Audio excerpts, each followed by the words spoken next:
I think Venus is retrograde right now. I think it goes direct later this week. Today's like the 7th or the 8th. I think it goes direct on the 11th or the 12th, but I don't remember.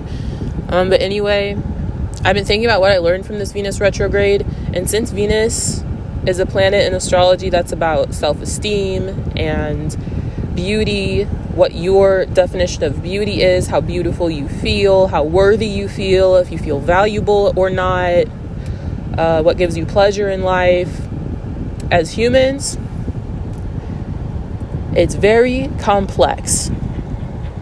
And for humans, a lot of the times, with all of our trauma and all of our early experiences and how complicated human societies and hierarchies and all this shit is, our definition of pleasure is usually mixed in with pain, and our definition of what is valuable about us is linked with what about us is ensuring our survival.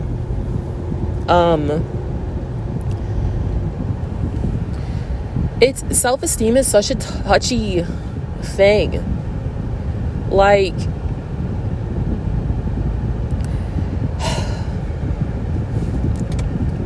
the way we treat ourselves and the way we view ourselves, like whether we feel like we are good or beautiful or worthy or whatever or not, is directly linked to how we had to survive and what ensured our survival. Like an example, say you got born to a mother who didn't want you, or you got born to a mother who feels like when you were born, you took her beauty and her youth and her power from her. Or say you got born into a family where you already had older siblings and they felt like you took the title of baby of the family away from them and you took nurturing away from them or whatever.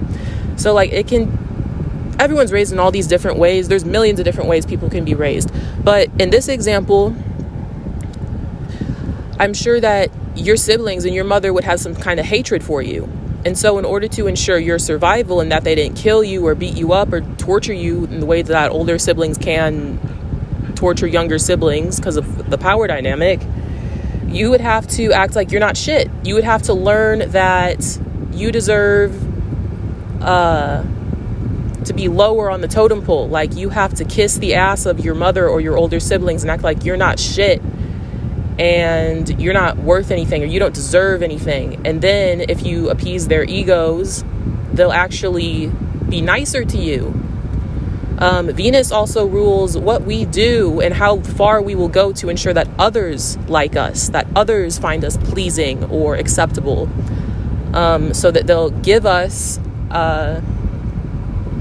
comfort or pleasure or love. That's Venus.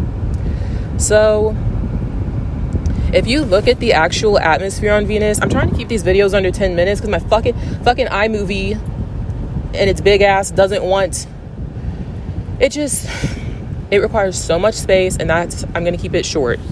But if you look at the actual atmosphere of Venus, it's like a greenhouse effect gone into overdrive. Like, the atmosphere of Venus is unsurvivable, even though it's the planet of beauty and love and fucking and like Aphrodite and all this shit. It is unsurvivable. It's so hot you can't live on Venus. And Venus is covered by an atmosphere of thick clouds. Like, if you were looking at Venus from the outside looking in, you can't see what it's like on the inside. You can't see how unbearable and unsurvivable it is. And so this translates into astrology and how Venus represents not only how we feel about ourselves from the inside, but what we're willing to do to ourselves in order to be appealing on the outside so that others will love and accept us. Remember that Venus rules over Taurus and Libra is a sign of the other people pleasing, all the lengths you have to do and go through to please others so that they'll want to remain in contracts with you and they'll want to give to you. People with heavy Venus in our charts usually do have really bad self-esteem, or we have a very complicated relationship with self-esteem. All people who have like either exalted Venus in their chart, or a detriment Venus, or just the chart ruler is Venus, or they're Libras or Tauruses, we all go through these Venus kinds of themes, and they're not all good. Just because you have Venus in like a domicile, like say it's at home, say you have Venus in Taurus or you have Venus in Libra, it doesn't mean that it's easy for you to deal with Venus things. It just means that you understand and you're comfortable with all the rigors and just the totality of Venus. So you'll suffer too, just like anyone else, but it's like you're more made to do it, if that makes any sense. But yeah, in this Venus retrograde, I've learned that you can't get in the way of somebody's journey with their own self-esteem. And your service, I think this is why Venus hates Virgo. Venus is in its worst position possible in Virgo, because Virgo is so helpful, it's so service-oriented, it wants to fix things. And when you try to come in and fix somebody, like your partner, or you try to come in and fix somebody's self-esteem and short-circuit the process that they're going through, it feels to the other person like you're trying to eliminate the journey they're on regarding their self-esteem. Like you're trying to tell them that what they're experiencing is unacceptable and needs to be stopped or fixed, like it's bad. This is also why Venus hates Scorpio. It hates being in Scorpio, because Scorpio wants to eliminate all weakness. Scorpio is a sign of power, elimination, showing some things and keeping others secret until you can get rid of them. So Venus struggles in Scorpio because Scorpio wants to get rid of a lot of itself. It doesn't want to accept it or nurture it or take care of it. That's another Venus theme. But I've been noticing during this Venus retrograde, it's been in Aries and Pisces, and Saturn is in Pisces right now.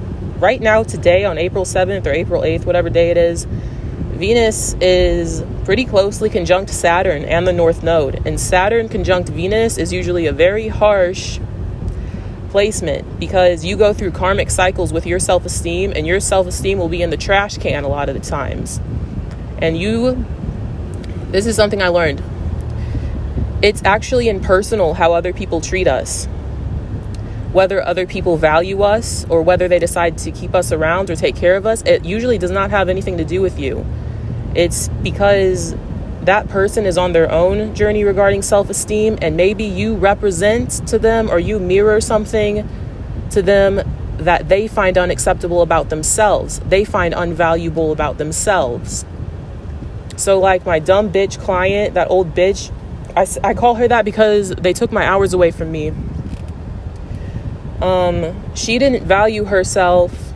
She's a Cancer, so this is just the theme. She didn't value herself unless she was a mother. She doesn't value herself unless her family approves of her. And I said to her the first time I met her, I just mentioned, I don't want to have kids. And she got an attitude. And it's, if you understand astrology, you know how Cancers are, and they're hard to be around anyway.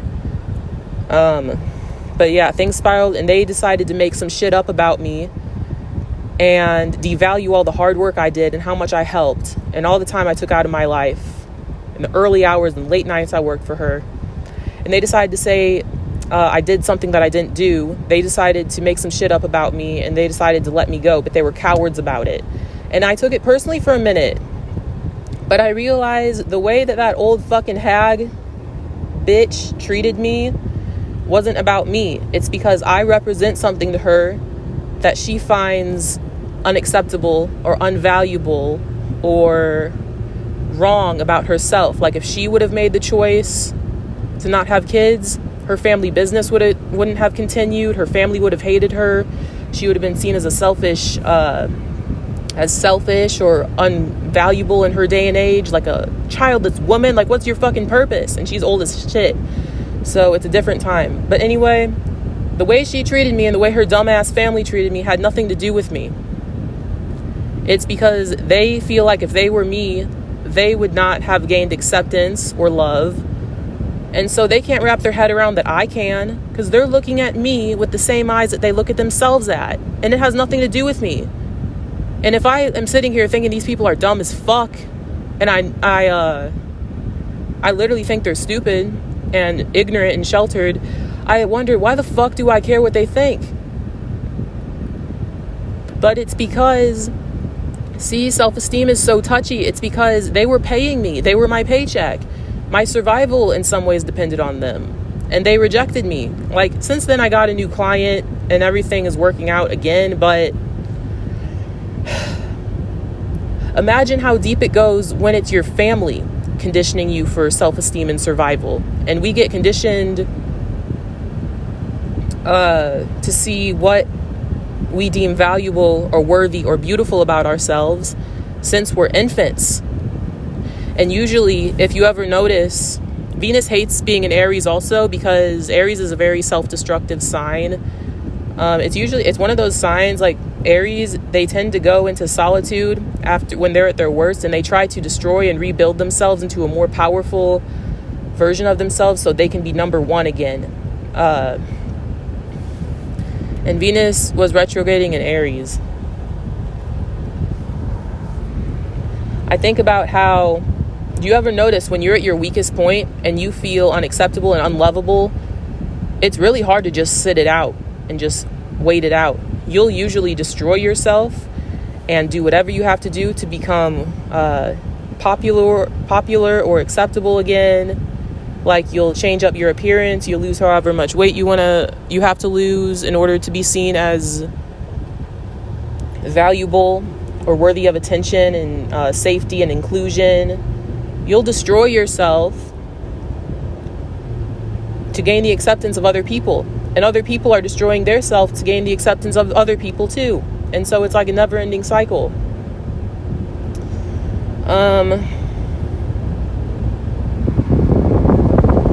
Damn, I'm already at 12 minutes. But yeah, that's what I learned during this Venus retrograde. I learned a lot more, but I'm trying to keep these videos shorter. And it's probably not even going to fucking upload either. But yeah.